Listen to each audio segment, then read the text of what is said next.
Good afternoon, everyone, and welcome to part 2 of Designing and Operating Roads for the Aging Population. As a reminder, please feel free to use the questions box this afternoon to send in any questions you might have. And let's go ahead and turn things over to Mark Doctor. Hi, Mark. All right, Mike, thank you very much. Welcome back, everybody. It looks like we got most people back. That's good. Hope everyone had a good lunch break. It's one of the risks when we break like that, but it's good to at least catch our breath a little bit. So right before we finished it this morning, we were at this point of talking about median and left turn channelization. So we have options when it comes to roadway medians, a center two-way left turn lane, a tweedle, or a 5-lane section is one common choice, but the FHWA handbook actually recommends the providing of a raised curb median instead of a two-way left turn lane when we have certain conditions. And the handbook talks about the roadway itself, the undivided roadway when volumes exceed 20,000 cars a day, or when there is a demonstrated crash problem, that going with a raised median is suggested. So basically what a raised median does is helps control some of the turning movements. The median would likely have brakes at certain points for left turn lanes, so it funnels the left turning traffic or the U-turning traffic as well into certain locations, as opposed to the two-way left turn lane that's kind of open for everybody to make maneuvers. And sometimes there's even challenges with people from the driveways or minor streets using the two-way left turn lane perhaps as a two-stage area to merge into traffic, and it's really intended for left turns from the major street to the minor street. So to avoid some of the traffic conflicts, a two-way left turn lane is suggested. And this recommendation that when traffic volumes exceed 20,000 vehicles per day, that's actually consistent with the recommendations that are in the TRB, the Transportation Research Board's Access Management Manual. And it's not just a function of traffic volumes on the major street, it's also a function of how much turning traffic we actually have.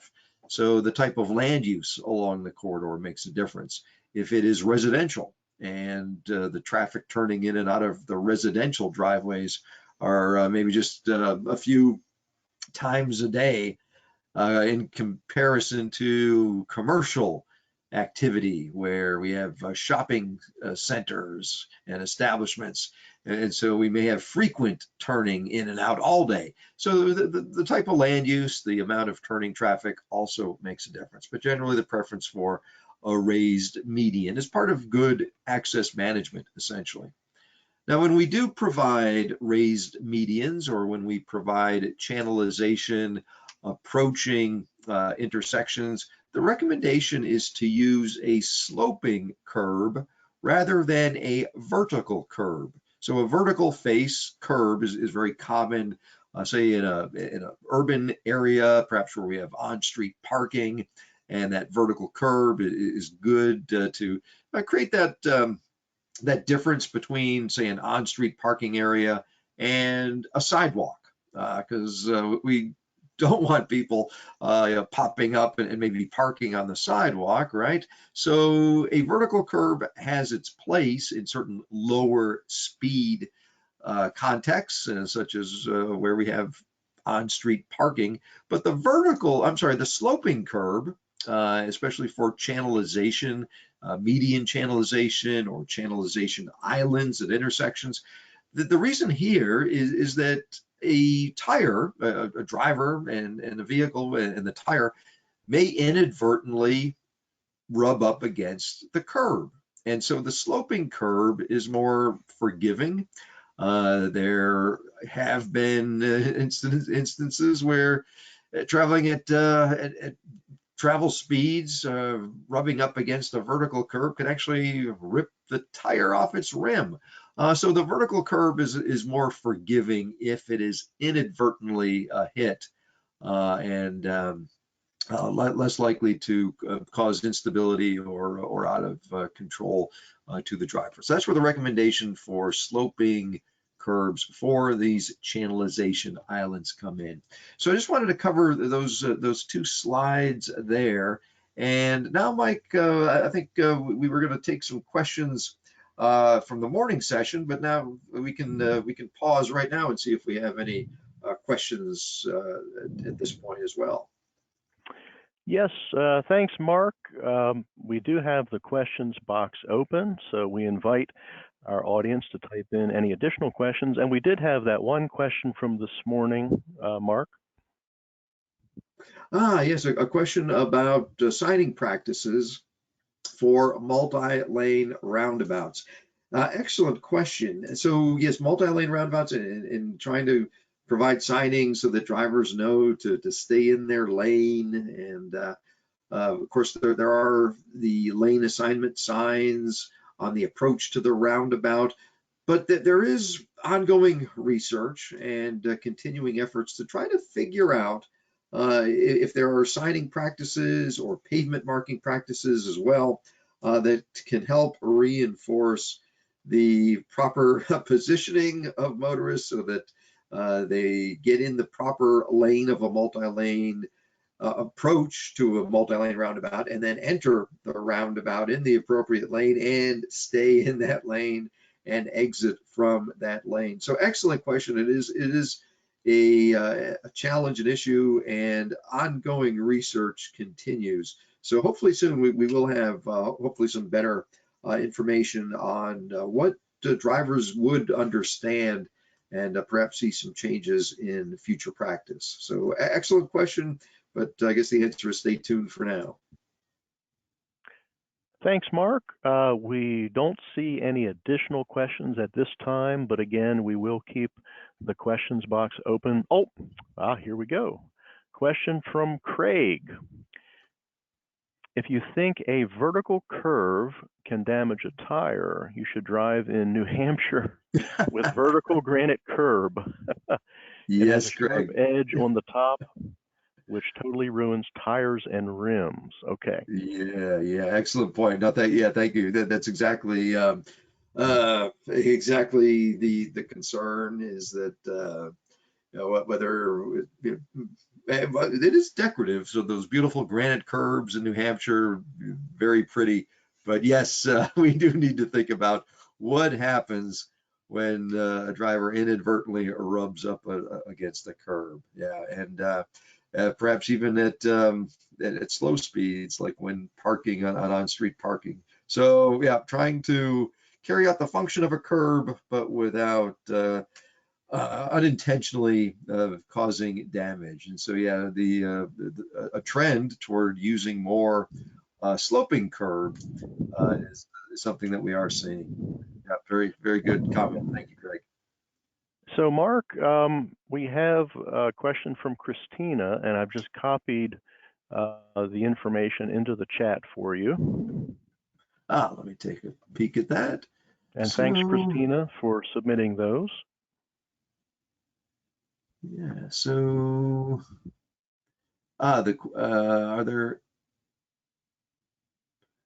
what is the reaction time for aging drivers? Also, what radii should be used for resident approaches? Okay, so yes, they're good questions, and it does depend.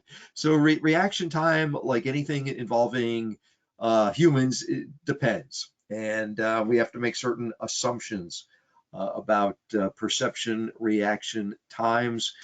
Typically 2.5 seconds is a common perception reaction time that is used in many roadway design elements, like computing sight distance values. So what's clear sight distance is needed to carry out, say, a stopping maneuver. So for a unexpected condition, 2.5, and the 2.5 seconds is just to perceive and then initiate a reaction. So there's additional time that would go into a braking maneuver, so that and distance is part of that to decelerate the car. But research in perception reaction time, as you might imagine, because we are human beings and we all differ, whereas many human beings could have a perception reaction time of well under a second.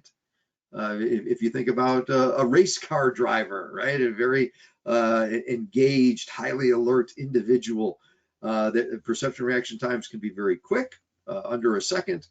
2.5 seconds seems to be appropriate for accommodating the needs of the vast majority, let's say the 90th percentile approximately of drivers. So yeah, some people may require longer perception reaction times, but for a lot of applications, we make an assumption of 2.5 seconds.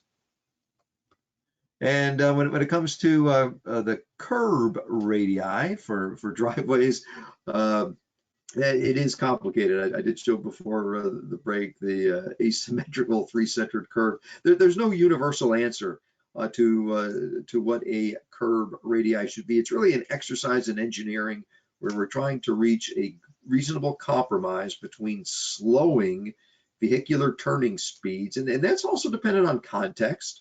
So that is in a case where we have significant pedestrian activity. We're trying to slow the right turning speed to encourage better driver yielding to pedestrians and also encourage pedestrian safety.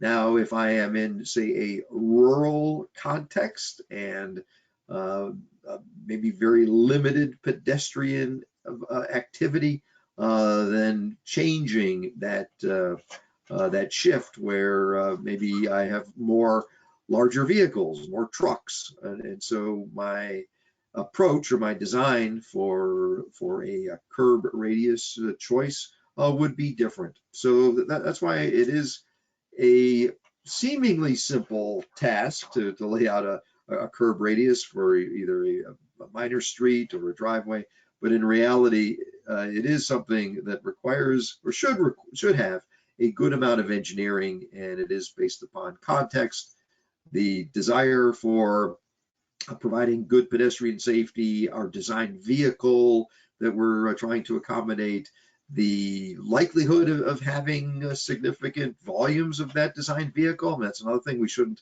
select a design vehicle that is a very rare occurrence.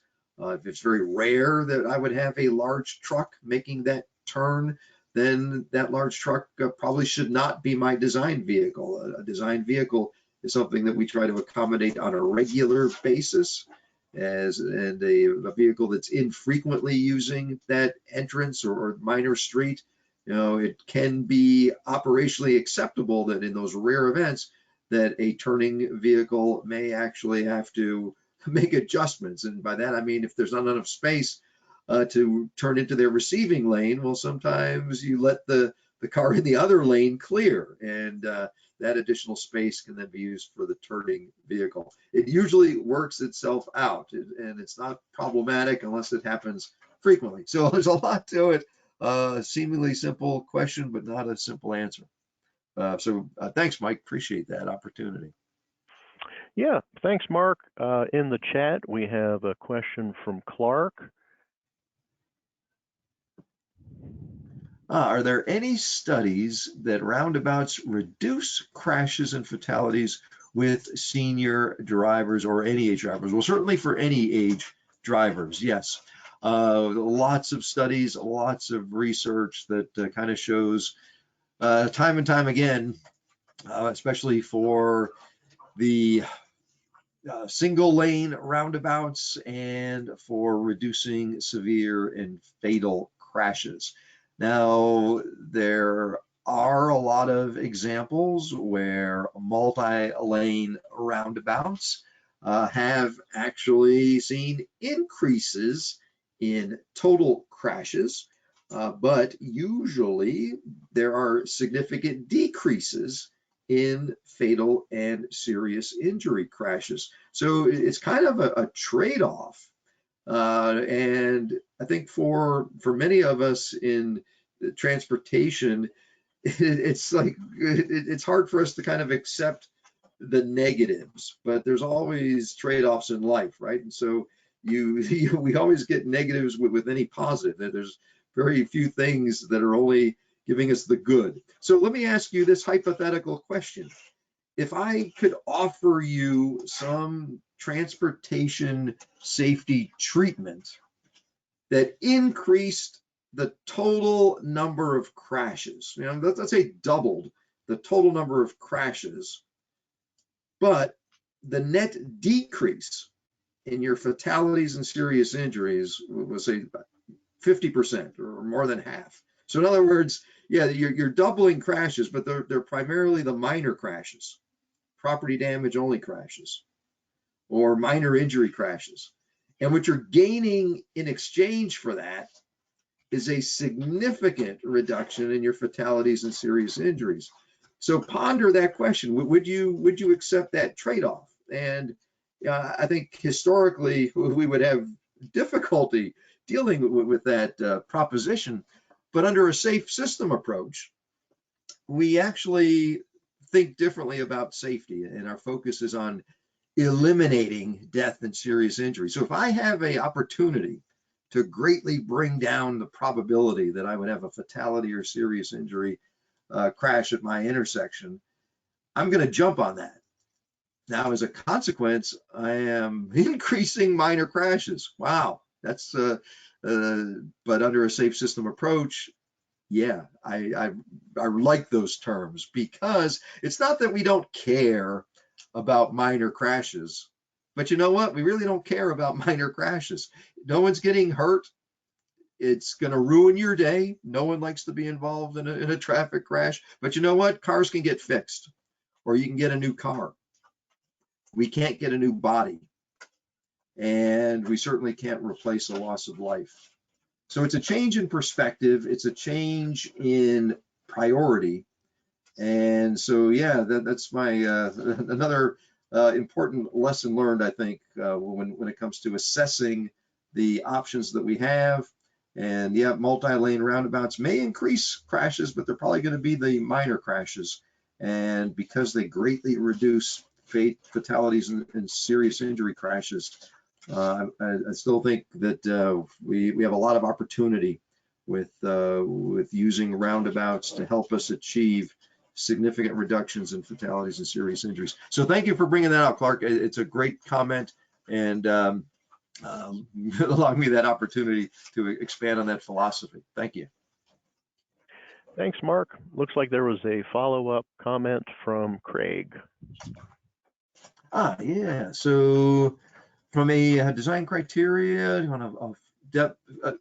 Yes, a curve, a deeper curve, and not 6 inches. The higher curb height allows for an asphalt overlay without harming too much of the gutter line capacity. Yep, thank you. Yeah, Craig. So there are a lot of complexities as well with curb design, and you're absolutely right. So planning ahead, thinking about overlays, asphalt overlays, thinking about drainage, and maintaining a good drainage capacity in the gutter line. Excellent points. Yeah. So curb design, I would argue as well, is something that a cookie cutter approach probably not appropriate, and that's why practicing real engineering is important, because these seemingly simple details have more complexities than we often imagine. So yeah, thank you, Craig.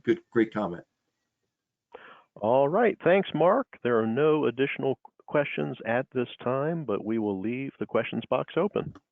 Very good. So I'm going to continue with intersections and some of the other recommendations in the handbook. The recommendation for intersection sight distance, and basically, as you would imagine, there's a benefit and advantage to providing good intersection sight distance values, helping drivers judge for these gaps. And so the recommendation is to basically use the design values that are typical in many state DOT design manuals, or the AASHTO Green Book, the Policy on Geometric Design. And even if we can't achieve full design values for intersection sight distance, there's an advantage to basically getting what we can get, what is practical to get. And there was a good research report recently out of Minnesota that looked at sight distance values at rural intersections where speeds are higher, and sometimes getting those full dimensional values more challenging. And basically what it found is that even if you can't get the full desirable sight distance, if you can at least get that 1,000 feet of available sight distance to drivers at rural or minor road stop control intersections, that there is a definite safety advantage. And offset left turn lanes. So if we have these cases of permissive signalized left turn lanes, or if it is a uncontrolled intersection from the major road, the minor street stop condition, and drivers have to wait for gaps in oncoming traffic to make a left turn, the provision of a positive offset between the two opposing left turn lanes is desirable. It basically gets the opposite vehicle, or a vehicle in the opposite left turn lane, out of the line of sight of the driver that's wanting to make a left turn and having to judge for gaps in oncoming traffic. So here's an example of negative offset. And that the car in the opposite left turn lane, they're also waiting for a gap in oncoming traffic. And you can see how those vehicles stacked up in the left turn lane are basically blocking our view of oncoming traffic. And we don't have a lot of time to make a decision about whether it's clear to go and make a left turn or not, because there could be a car approaching and we can't see it. So that is the problem with negative offset. Positive offset gets those left turning vehicles out of the way. And it's even more of a challenge if the vehicle in the opposing left turn lane is a truck. So negative offset is the worst condition. No offset where they're aligned, and then positive offset, which is desirable to get that vehicle not casting a visibility shadow behind it. So the handbook does have recommendations for minimum offset values, and it does depend upon whether it's a opposing car in the left turn lane or a truck. So if it's a intersection that does have a lot of truck traffic, then maybe designing for an offset for a truck, or if it's mostly passenger cars, the provision for an offset of about 3 feet is sufficient to get passenger cars out of the way. For a truck, it's more like a 4-foot or 5-foot offset. Similarly, for right turn lanes, providing a positive offset. And the value of having an offset of a right turn lane from the major street to the minor street is that it gets that turning vehicle out of the way in terms of casting a visibility shadow behind it for a driver trying to make a left turn or a crossing maneuver from the minor street. It helps clear that sight line triangle. Here's an example of a offset right turn lane.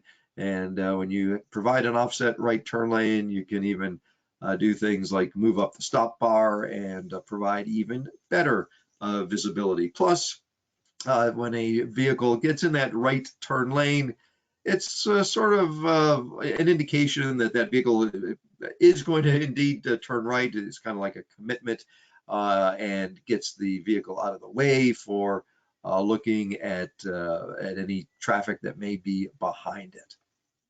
So that's a run through of the design related intersection treatments. The other areas won't take us as long to go through, but we will jump into signing, markings, and lighting. And these are what we're going to cover. These are recommendations from the handbook that basically try to give drivers more advanced awareness of what intersections are up ahead. So the use of advanced street name signs or the advanced street name plaque on the intersection warning sign.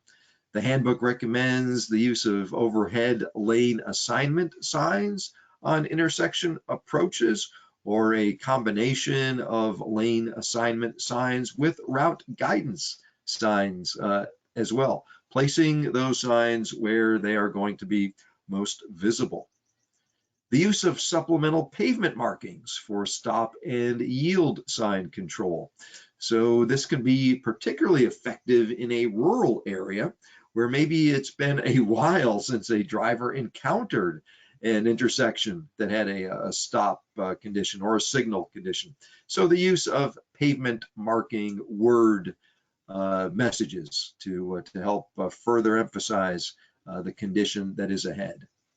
The use of reflective sheeting or retroreflective sheeting on sign supports. It is an option that's been in the manual and uniform traffic control devices for a while. And certainly at night, the retroreflective sheets on sign supports is a low-cost option just to help the traffic control device stand out.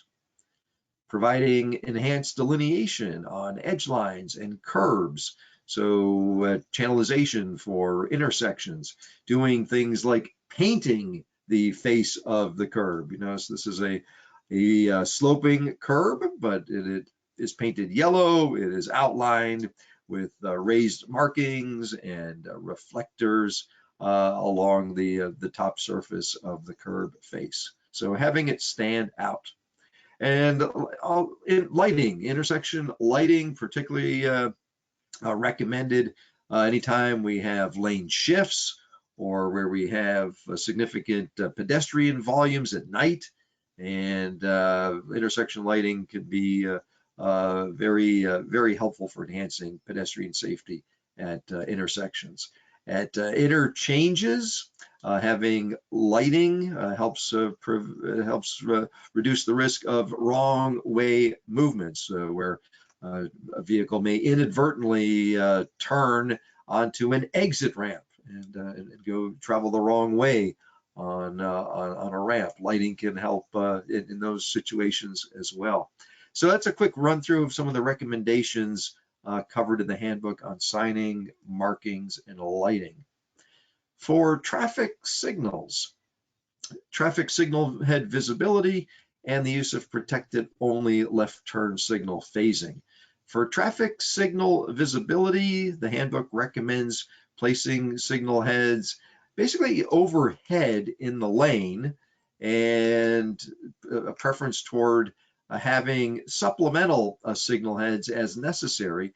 So in this example, we have dual left turn lanes in the picture.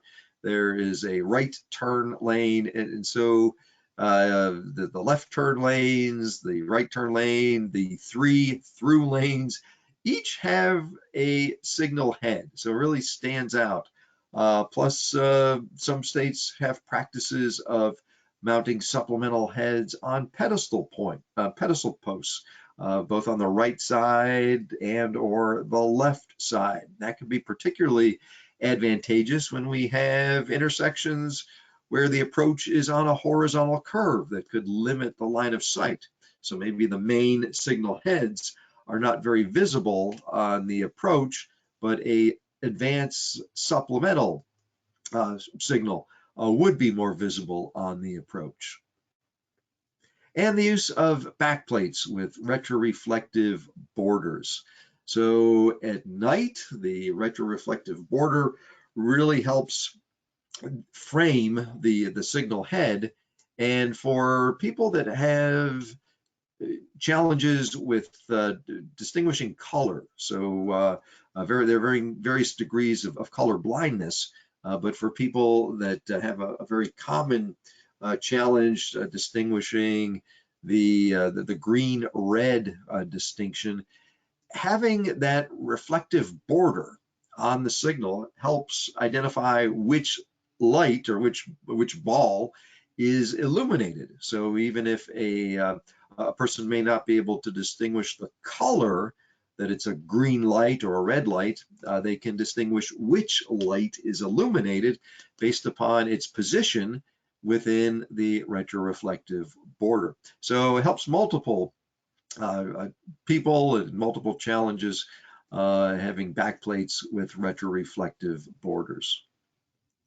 And then protected only left turn signal phasing. So if we have examples where we can't provide positive offset, that would be an example of good locations to provide protected left turn signal phasing. But in general, providing protected only left turn signal phasing makes things easier. It takes away that need to judge for a gap in oncoming traffic. So a lot of agencies have established guidelines for determining when to go protected only versus, say, a protected permissive type of operation. It typically depends on the number of left turn lanes. So for example, most agencies, as a matter of practice, will go to protected only left turn signal phasing when there are 2 or more left turn lanes. So they would only use protected permissive if it was 1 left turn lane. But there are some agencies, especially in Western states, that do allow permissive lefts or protected permissive conditions, even with dual left turn lanes. But at least for the East Coast states, it's more common that agencies choose to go protected only with 2 or more left turn lanes. Also, another criteria is the number of opposing through lanes. If there are 2 or more or 3 or more opposing through lanes, that is an important factor for determining whether a intersection should go protected only. The speed of the oncoming opposing traffic, the sight distance that's available, the volumes of not just the opposing through volumes, but the left turning volumes as well. And of course, the crash history, the safety performance of the intersection. All of these things should really go into making a determination for going protected only. How many left turn lanes are on the subject approach? If it's 2 or more, most agencies would go protected only. How many through lanes are on the opposing direction? Some agencies would go 3 or more, but it's also common that with 4 or more, they would just automatically kick it to protected only. The speed of approaching vehicles, if the operating speeds are greater than 45 miles an hour, a lot of agencies would choose to go protected only.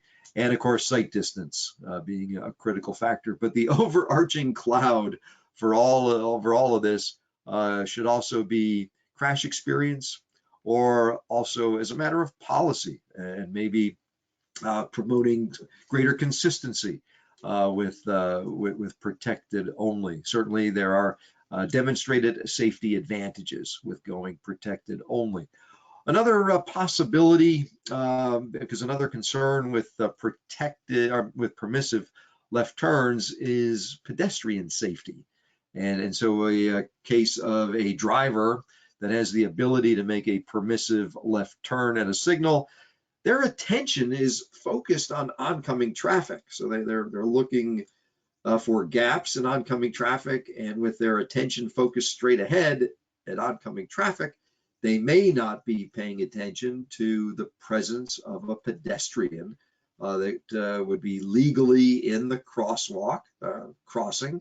Perhaps the pedestrian is crossing in the direction that the vehicle is facing, and so they're kind of walking from behind the driver's eye, and so when a gap presents itself and a driver makes the left turn, and maybe it's a short gap, and they try to quickly make a left turn, there is that hazard of the pedestrian in the crosswalk and the left turning vehicle that is about to cross over that crosswalk. So having opportunities to go protected only also has pedestrian safety advantages, significant pedestrian safety advantages. So with things like a flashing yellow arrow permissive operation, agencies are going to strategies such as omitting the permissive left turn when there is a pedestrian call. So in other words, when a pedestrian hits the call button to have the walk signal come on, that it would not bring up the permissive or the flashing yellow arrow part of a protected permissive left turn operation. So going protected only can also be time of day, and it can also be based upon the presence of pedestrians. So a lot of things that go into that decision. Sight distance being an important one, the handbook does recommend a minimum sight distance value for oncoming traffic. And this is also affected by whether it's positive offset or a negative offset. And that minimum sight distance is based upon the speed, the operating speeds of oncoming traffic. So that's a run through of what's in the handbook with regard to signalized intersections. And then for pedestrian crossings, we have recommendations regarding the pedestrian clearance time, the use of a leading pedestrian interval, and the use of high visibility crosswalks. So the clearance time for a pedestrian is based upon the length of the pedestrian crossing and an assumed pedestrian crossing speed. So in the manual on uniform traffic control devices, the guidance is for using a assumed pedestrian walking speed of 3.5 feet per second. However, the guidance indicates that when we have a prevalence of pedestrians who use wheelchairs or are older and presumably may walk at a slower speed, the recommendation is to use a 3 feet per second assumed walking speed when doing the calculation for the time needed to cross. And so after a walk interval, and then we have the flashing don't walk with a countdown. The time, the countdown time is this clearance time for the pedestrian to finish. So we make the assumption that the pedestrian just started the cross, and so the length of the crosswalk and an assumed walking speed of whether it's 3.5 feet per second or 3 feet per second, that establishes that countdown interval, the pedestrian clearance time. And that clearance time, when we get to the 0 point, and then holding steady, and then the onset of the yellow for the vehicular traffic, so that we're making sure that the pedestrian clears the crosswalk before the vehicular signal indication then would change to provide green in the conflicting direction.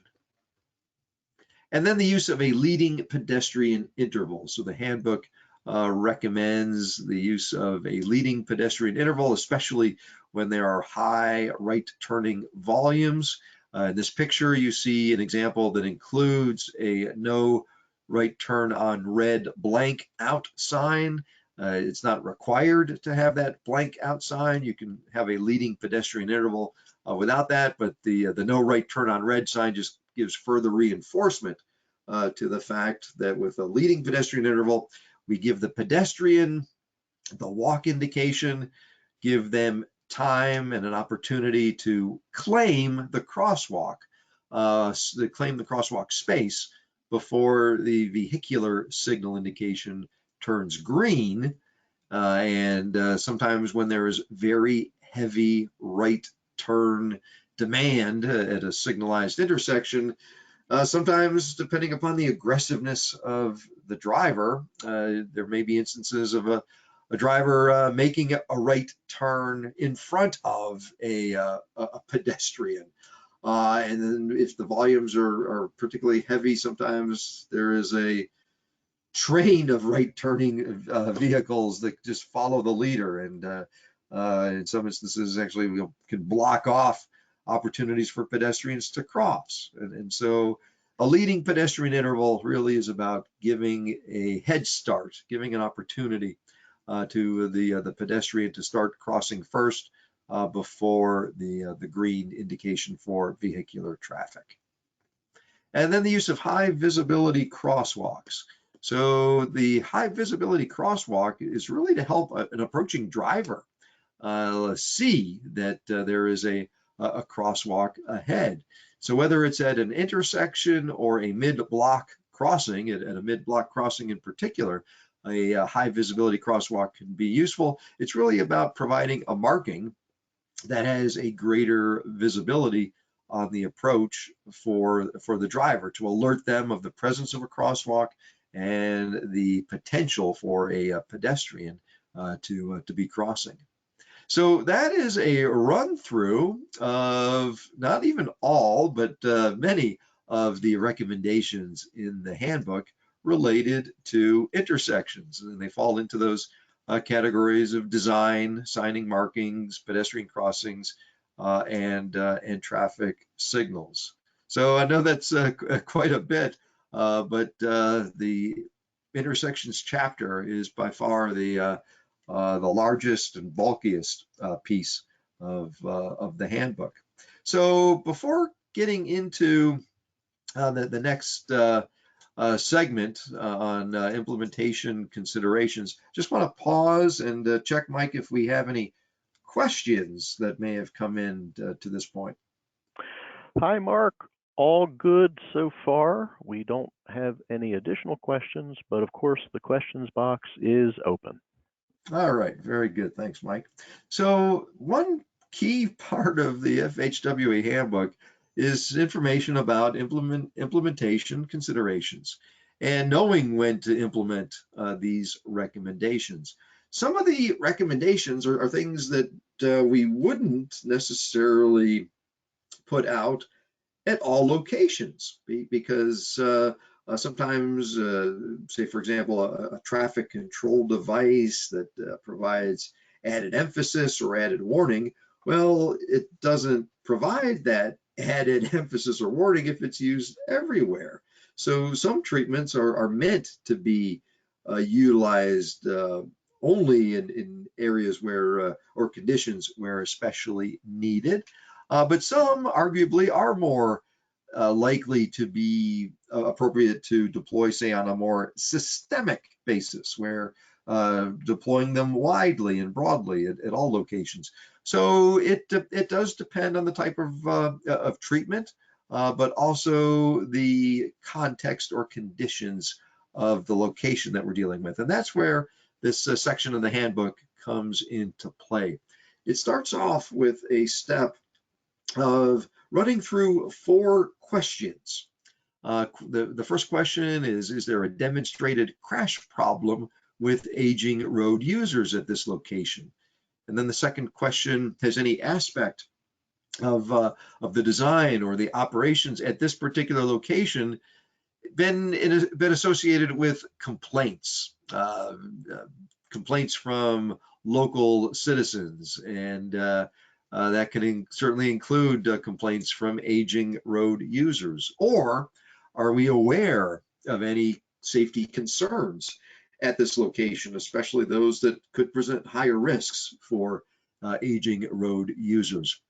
So question number 1 is really about the data, the crash data. Question number 2 is really about what feedback have we gotten from citizens, from possibly elected officials, possibly from police or emergency responders. You know, are we aware of anything that has been brought to our attention at this location from the community?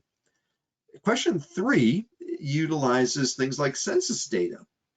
I'm sorry, question number 4 utilizes things like census data or zip code designation data to look at the population of the area. Question number 3 is looking at origin destinations. Is this roadway link or this intersection on a origin destination path that is likely to have a higher prevalence of aging users. So perhaps if we're in the vicinity of a senior center, that would be an example, or a senior living complex would be example. So running through these 4 questions, and really if the answer is yes to any of these 4, that kind of triggers the recommendation to look at identifying and possibly implementing certain design elements and treatments. So that's where step 2, and there is a worksheet in the FHWA handbook that kind of walks you through, if it's an intersection, then kind of going through the intersection recommendations and elements that we just talked about, determining if these are things that would be implemented anyway based on local practice, and if they're not to be implemented based on local practice, is it something we want to consider for this particular project? And then lastly, a implementation decision worksheet, making an opportunity to document why certain treatments and recommendations are being implemented. So the step 3 worksheet can be a supplement to your project documentation and help inform why certain decisions were made. So let's run through a hypothetical example here. So we're kind of out, we're a little over a mile outside of the little city of Statesville, and we're about 1.2 miles from a senior living community. And let's say it's a fairly large senior living community, so a little over a mile away. And this is a 4-lane divided highway. It's a state route, State Route 121. And right now, well, there's not much out here at this location. So Wheeler Road is a minor rural-ish kind of road. It's stop controlled. State Route 121 is uncontrolled at this point. On the corner of the state highway and Wheeler Road, there's currently a gas station and a burger joint. A little bit away from Wheeler Road is a family restaurant. And what we have is a proposal for a big box supercenter to go in at this location. And so let's say maybe the big box supercenter is seeking a permit for, let's say they want an intersection. And let's say they want a signalized intersection, and let's say a proposal to even locate this intersection on the opposite side of where the driveway to the current family restaurant is. So let's say we are, let's say we're 1,000 feet away from the intersection of Wheeler Road. So let's say we're going to have this proposal to locate a traffic signal 1,000 feet away from that Wheeler Road intersection. So let's think about how our handbook might apply in a situation like this. Well, right off the bat, we could probably come to a logical conclusion that, all right, I've got a senior living community about a mile away, got a proposed new big box super center, probably a good origin destination, or would certainly have the origin in the senior living community, and probably a good destination with a big box supercenter. We could certainly pull the census data and see to verify that we've got a higher percentage of older users in this area. If this is a fairly large senior living community, that may very well likely be the case.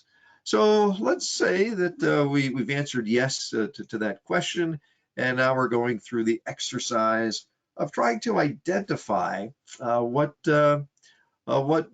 recommendations might be appropriate for this scenario. And since this is essentially a new intersection, we have choices. We have design choices even. So thinking back to what we covered earlier this morning about intersection design options, let me pull up a poll question. So Mike, if you could go ahead and open the poll question, and let's see what folks might want to consider here for this intersection of the big box supercenter. All right. Thanks, Mark. And the poll question is open. And we see the first few responses arriving already. And we'll provide time for people to respond.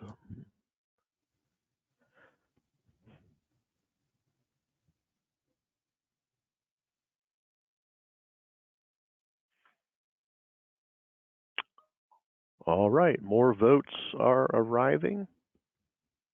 A few more seconds here.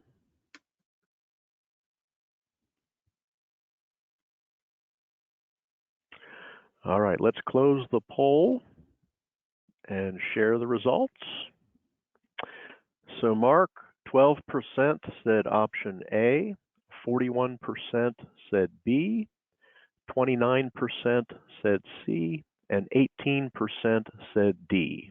Great, Mike. And if you don't mind, could you tell us again what the A, B, C, and D is? Yep. Option A, put in a signal with permissive left turn phasing. And that was the lowest percentage, right? That was 12%. All right. Option B, put in a signal with protected left turn phasing. That was 41%. Option C, put in a roundabout. That was 29%. And option D, put in a reduced left turn conflict intersection. That was 18%.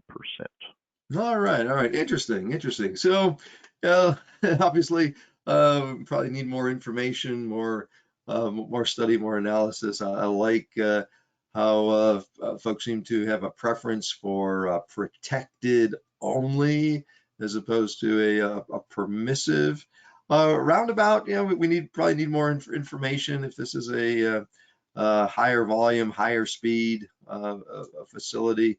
But the reduced left turn conflict intersection, the R cut, could be a very good choice at this location. And we didn't put in some other options that may exist, like maybe we want to put the signal in at Wheeler Road and maybe provide the access to the big box supercenter off of Wheeler Road. So there's all kinds of choices, but an interesting scenario where perhaps the reduced left turn conflict intersection might be a really good choice here as well, where the signal is provided but without the conflicts, but certainly the protected only phasing. And we didn't talk about pedestrian safety provisions here. We probably would want a little more information, but it's not out of the realm of possibility that, well, even if we don't have sidewalks in the area and maybe 1.2 miles, well, is that the walkable? Well, it could be. But I would also want to think about the likelihood or possibility that, let's say, folks from the senior living community, maybe there is transportation that is provided from their complex to the big box supercenter, and maybe making a day of going shopping and having lunch at the family restaurant. So it could very well likely be that we might see a demand for pedestrian activity at this intersection. So certainly thinking about pedestrian treatments at the intersection as well. So that's an example of how we could use the implementation process to think about what features may want to be incorporated at that location. And I've got 300 feet there. Actually, that's way too close in my opinion. So looking at our list of what we talked about this morning, possibly reduced left turn conflict intersection, possibly a roundabout, but maybe the reduced left turn conflict intersection, a more viable choice. Certainly things like raised channelization, ample intersection sight distance, especially if we are putting in a permissive case, certainly wanting offset turn lanes. I think basically all of the recommendations for signing and markings could come into play at that location. Probably all of these pedestrian crossing recommendations could come into play as well. And certainly the importance of traffic signal visibility. And if it is going to be a traffic signal, to have a preference for a protected only left turn signal phasing. So very good. Thank you for pulling that poll up, Mike, and thank you everyone for responding with your thoughts. So we'll now move into talking about freeway interchanges, and freeway interchanges is chapter 3 of the FHWA handbook. And interchanges are also problematic for aging users. Drivers over age 75 are overrepresented in merging crashes and weaving related crashes near interchange ramps. So merge areas and weaving areas, particularly problematic. Also, drivers over the age of 70 are overrepresented in wrong way crashes. Those are freeway crashes where a driver inadvertently goes down an exit ramp the wrong way and winds up traveling the wrong way on the freeway main line. Those types of crashes are usually very severe, and unfortunately, aging drivers are overrepresented in that type of collision. Impaired drivers and aging drivers are the two categories that really stand out for these freeway wrong way crashes. So the handbook has some recommendations in it that we'll talk about, starting with the recommendation to go with a parallel style of acceleration lane on an entrance ramp. Now, both the parallel style and the tapered style design are both covered in the manual and uniform traffic control devices. They're both described in our design guidelines, like the AASHTO Green Book, but there are definite advantages to the parallel style for an aging driver. And this morning we talked about the challenge that some drivers have to turn their necks and basically look over their shoulder or look for a gap in traffic in the adjacent lane. So with a parallel style of acceleration lane, not only is it easier to provide a longer distance, a gap acceptance length is how it's described in the AASHTO Green Book. So there is an acceleration length, a distance, and some of that distance is provided on the ramp, or even most of the distance could be provided on the ramp to allow a vehicle to accelerate up to near freeway speeds. But then at the point where you can tell from the pavement markings, basically, where we have the painted tip or the theoretical gore, where basically a driver, if there is a gap in the right lane, a driver can then safely merge into that rightmost lane. Well, there's a distance that is needed or recommended to determine if an acceptable gap exists. And that's the gap acceptance length. And common practice is to have a minimum of 300 feet. Many agencies elect for a longer distance, and that is advisable. Really, a 300-foot distance is kind of a minimum for a lower volume condition.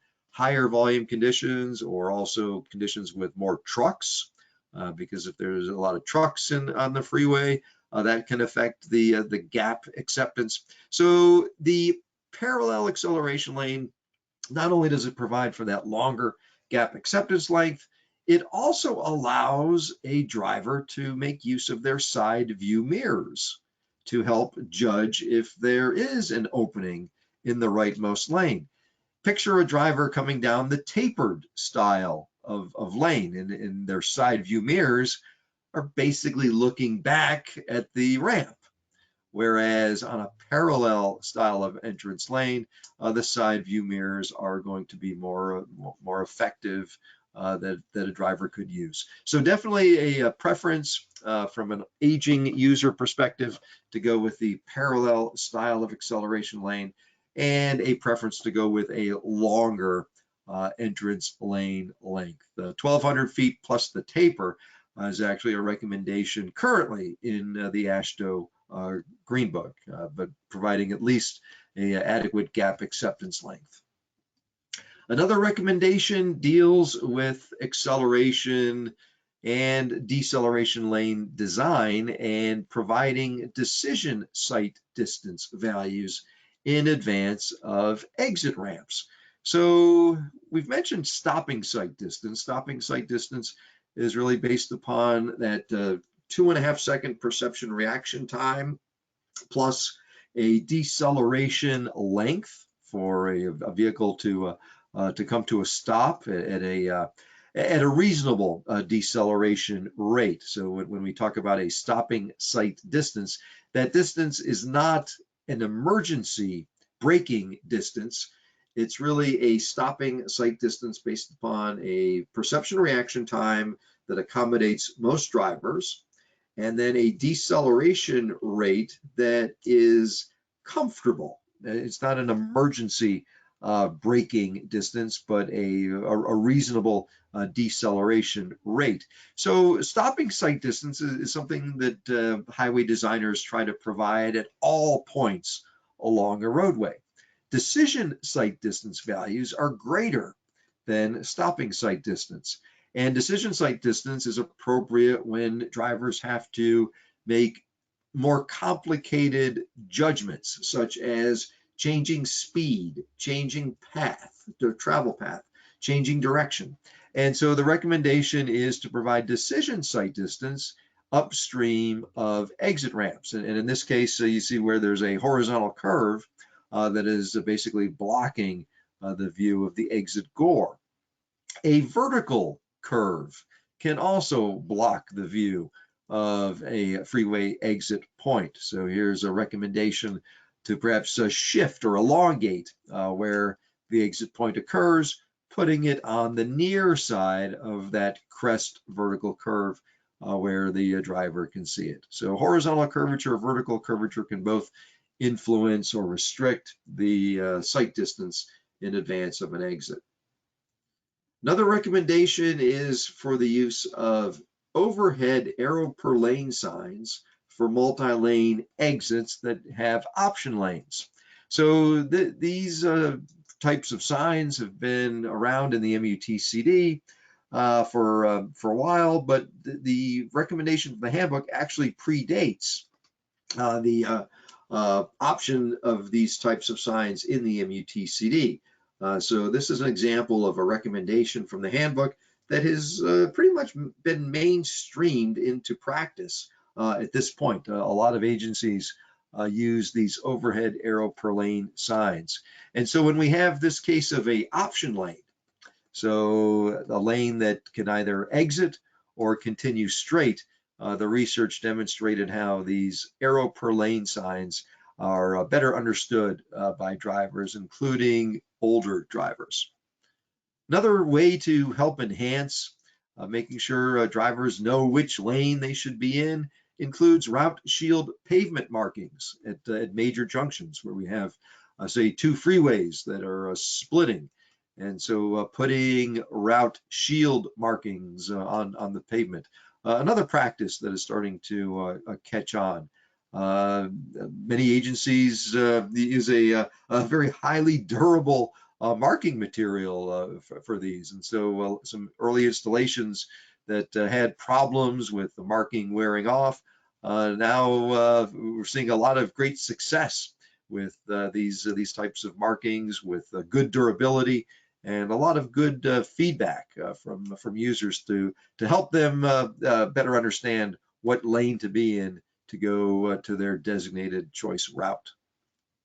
Another recommendation is for delineating exit gores, especially those that aren't lit, possibly a rural interstate or freeway interchange, and the use of raised pavement markings, retroreflective flexible posts, delineators. All of these are examples of how a exit gore area could really help stand out, especially in the absence of lighting in an area. So this is a recommendation in the handbook, and some states have followed along and actually created details to help uh, show how object markers, pavement markers, reflective posts, delineators could be applied in an exit gore area, especially in a rural unlit area.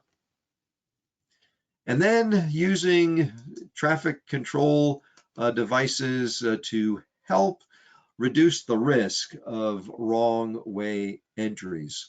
So the freeway entrance guide sign, the green sign with the white letters, freeway entrance. It's a sign that is not common in all states. Some states, especially in the western states, seem to use the freeway entrance sign more frequently, but it is in the manual and uniform traffic control devices, and for types of interchanges like a partial cloverleaf interchange where we have an entrance ramp and an exit ramp that are next to each other.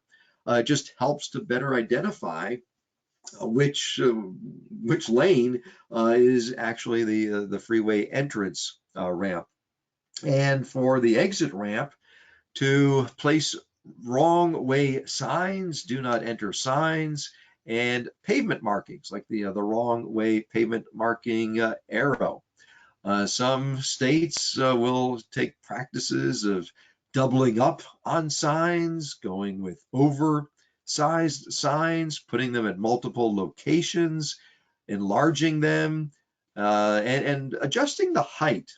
So we talked about the useful field of view. Well, you see these do not enter and wrong way signs on this particular picture, and they're mounted lower than a typical highway sign. A lot of times highway signs are mounted at a height so that we don't have challenges with pedestrians that might inadvertently hit their head on the sign. But on a ramp, on an exit ramp, we wouldn't have sidewalks. We wouldn't have pedestrians going up a ramp. So it's an opportunity to locate these signs at a lower mounting height where headlights are probably going to be better at reflecting the light, and having that sign at the lower height could add to better visibility to a driver. Most wrong way entries occur at night. They occur when there's lower traffic volumes. Like in this scenario here, looking at this picture, yeah, it's not likely I'm going to go the wrong way because I've got 3 lanes of traffic blocking my ability to basically go the wrong way. But picture this scenario, or picture this ramp at night, and picture it with no traffic. And so having these signs at a lower mounting height may help in terms of being more reflective, but also in a field of view to motorists. And doubling up and sometimes even tripling up, but going with larger signs and trying to add that conspicuity at night, taking advantage of how that sign would light up with low beam headlights. And another possibility is to not just use that wrong way arrow, but here in this picture, you see that wrong way arrow included with a delineation of reflective markers, retroreflective markers outlining the pavement marking.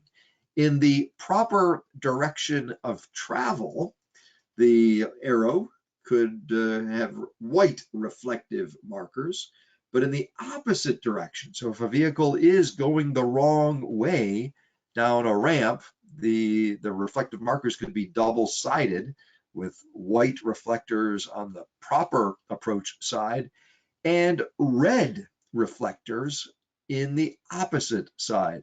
So hopefully seeing a red arrow going the other direction and seeing wrong way signs. And these wrong way signs include the reflective post reflective material. Basically anything that can be done to help a driver better understand they're going the wrong way and to hopefully catch them before they reach the freeway main line. Using advanced detection systems and signs that light up and flash, other examples of things that can be done to enhance or try to reduce the risk of wrong way entry.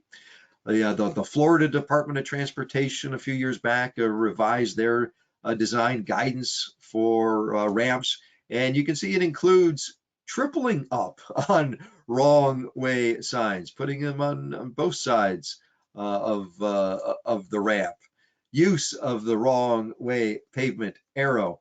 But in particular, one thing that I like in the Florida practice is on the crossroad, especially in this scenario where we have a lane that becomes a left turn lane at the next intersection, the use of that through arrow. So the pavement marking, the shield marking on the crossroad to let drivers know not to turn left at that first intersection, but to go through that intersection, and then the left turn will be made at the next intersection. So putting those markings on the pavement to try to let drivers know, don't make your left turn at this point.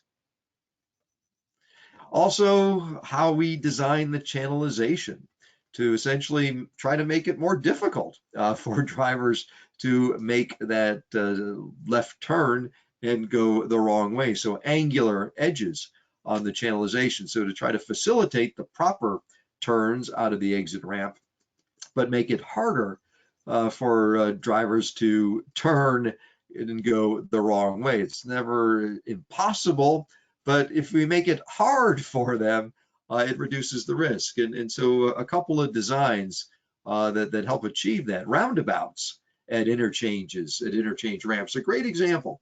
So to go the wrong way down that ramp, the channelization of the roundabout makes it hard. You have to do a hard steer to the right.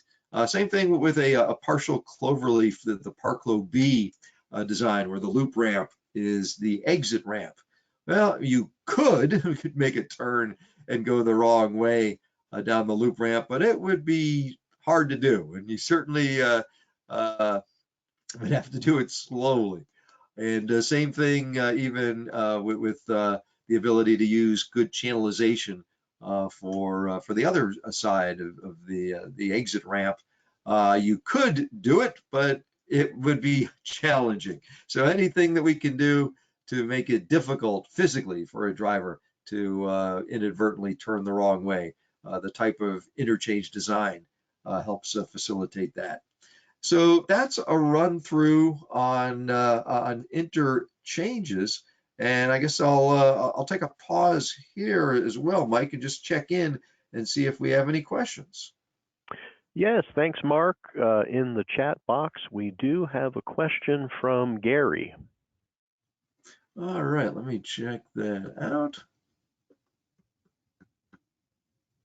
Yeah, what about lighting at isolated roundabouts? Great question, Gary.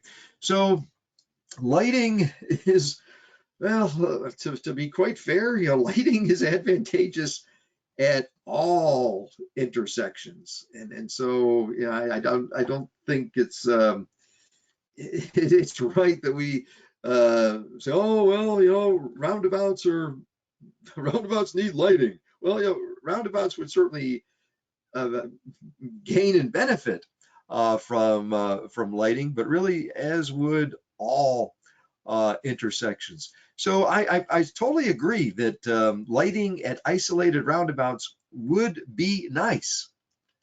And lighting at any intersection would be helpful. Where I think we're getting into some complications is where agencies are maybe holding roundabouts to a higher higher requirement. Where, oh yeah, we're going to require lighting at this roundabout, but if it was a two-way stop control, no, we wouldn't have to light it. Like, well, in terms of being able to fairly assess what we're able to do at intersections. And granted, in rural locations, okay, yeah, it may be challenging to provide lighting. So I think yes, a roundabout at an isolated location, a rural roundabout, would certainly benefit from lighting. But in the absence of lighting, there are other things that we could do. And perhaps going with enhanced delineation usage, maybe a flashing warning sign. So there are ways to overcome there definitely is a downside if we don't provide lighting, but there are ways to overcome it. And so I think if we're going to try to make comparisons among intersections, and one of the things that we're just not able to do is provide lighting, it's like, okay, well, now let me consider a roundabout that doesn't have lighting compared to, say, a two-way stop or an all-way stop or a signalized intersection that doesn't have lighting. But all too often, I see some examples where agencies, as a matter of policy, will say, no, we need lighting for all of our roundabouts. And it's a good thing to provide lighting for roundabouts, but I hate to throw I'll use the expression, throw the baby out with the bathwater, right? So if I can't provide lighting, yes, I'm giving up an advantage. However, let's still consider a roundabout without lighting in comparison to other intersection forms that wouldn't have lighting, rather than just give a quick check the box reason why I'm not going to put in a roundabout. And so I guess I'll get off my soapbox on that one. But I guess bottom line, Gary, yes, roundabouts benefit from lighting, as do all intersections, especially say a rural or isolated intersection. So yeah, thanks for bringing that up, Gary. Thanks, Mark, and we have no additional questions at this time. All right, Mike, very good. So I'm going to close out with chapter 4 of the handbook that deals with roadway segments. And there's just a couple of things that I want to touch on in this part. Two important recommendations. One is plugging the advantages of roadway reconfigurations, sometimes known as road diets, but there's different styles of roadway reconfigurations. And then lastly is the emphasis on reducing rural roadway departure crashes. So let me start with road diets. It is a recommended practice in the FHWA handbook, and a traditional road diet is commonly taken a 4-lane undivided roadway and has reconfigured the 4-lane undivided roadway into commonly providing a center two-way left turn lane, and possibly providing bike lanes, or possibly providing on-street parking. There are other things that we can do with the space, maybe providing bus pullout areas. But basically, a road diet is really an opportunity to change how we use the space of a road. And it doesn't have to be just a 4-lane undivided road, although 4-lane undivided roads are particularly problematic from several safety standpoints. But a road diet or any lane reconfiguration, really what the advantages are is it helps separate certain conflicts or certain user types. It helps simplify user decisions, and it helps slow traffic. So separate, simplify, and slow. Let me show you what I mean. So first of all, separate. Well, if we do provide a center two-way left turn lane, that center two-way left turn lane basically becomes a buffer to help reduce the risk of a head-on collision. It also helps remove left turning vehicles from the through lane, like we would have in the case of a 4-lane undivided roadway. And it helps provide better sight lines for those left turning vehicles. So, for example, separation of oncoming vehicles. On the left-hand side, the driver of that blue car, for whatever reason, inadvertently crosses the center line. Maybe they were distracted. We don't know. Doesn't really matter.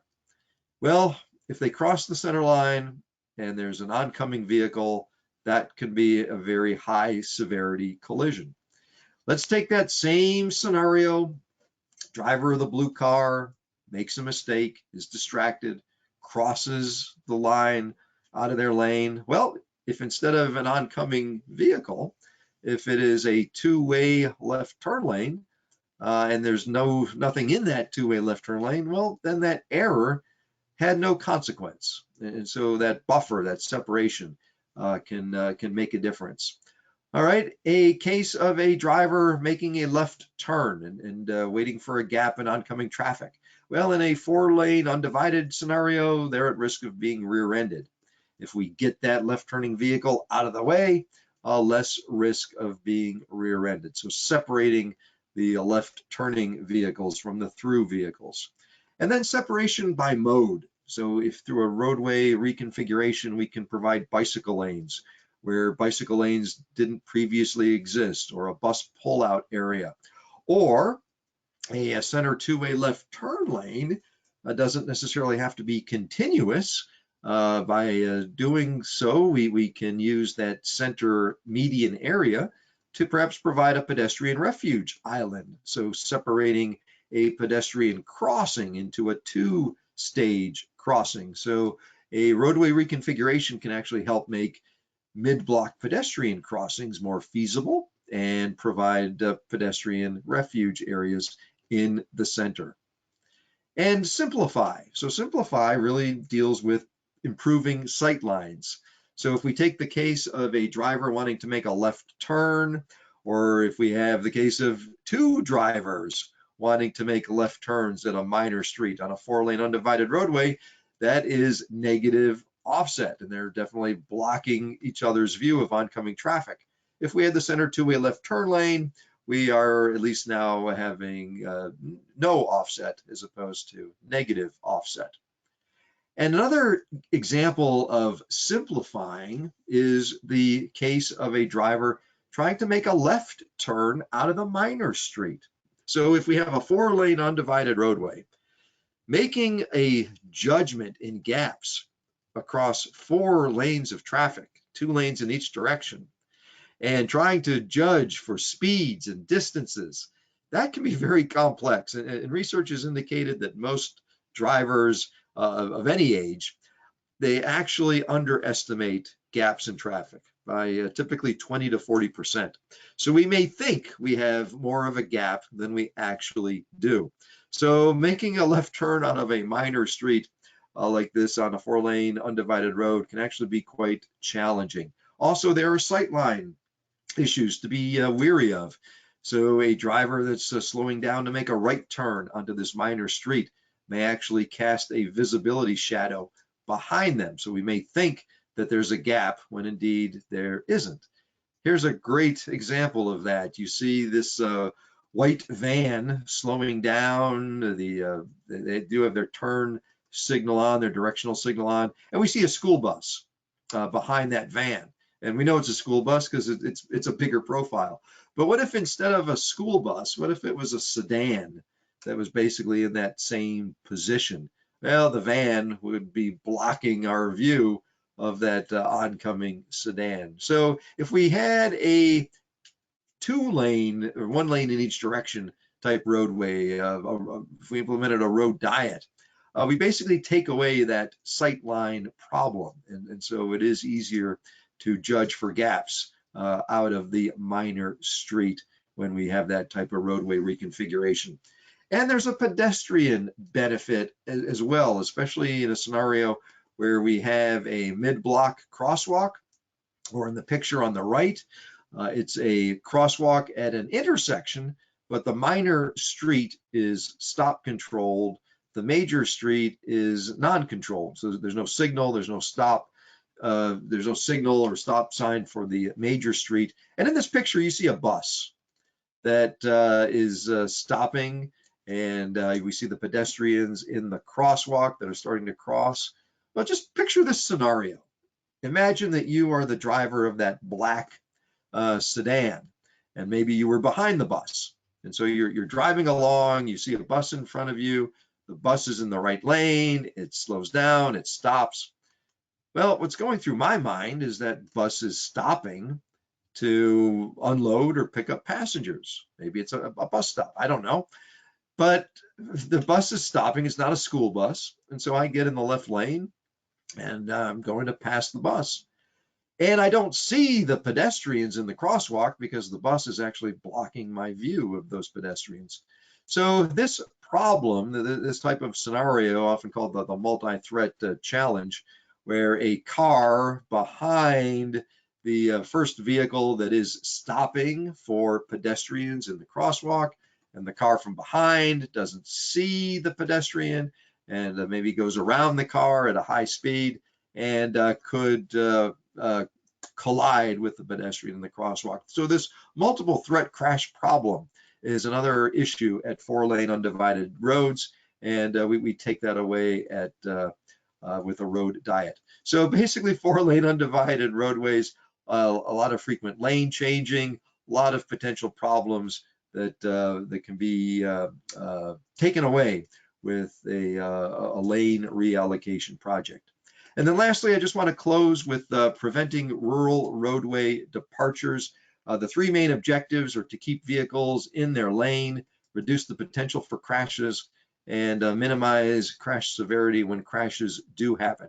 So here are examples of countermeasures that help keep vehicles in their lane, things like enhanced delineation, rumble strips. All of these are examples of things to help prevent a vehicle from exiting the lane in the first place.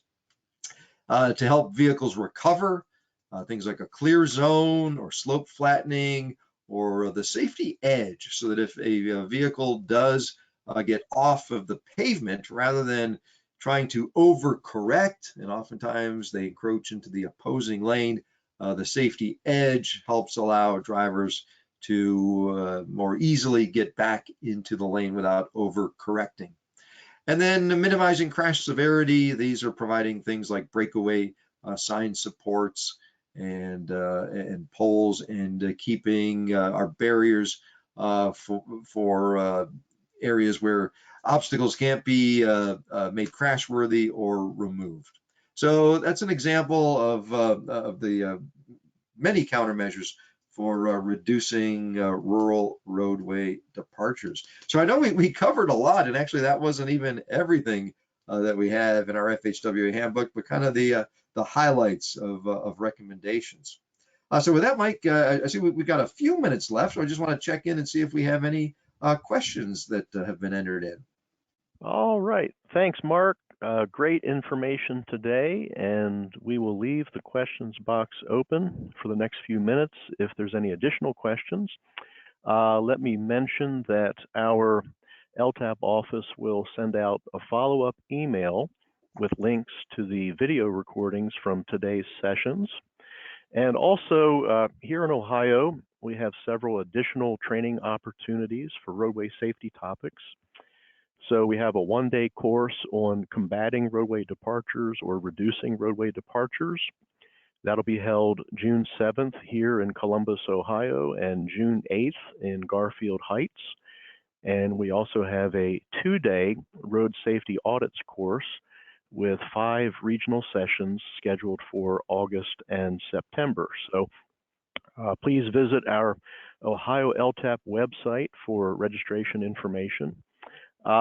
Mark, as we wrap things up, any final comments to share with the audience?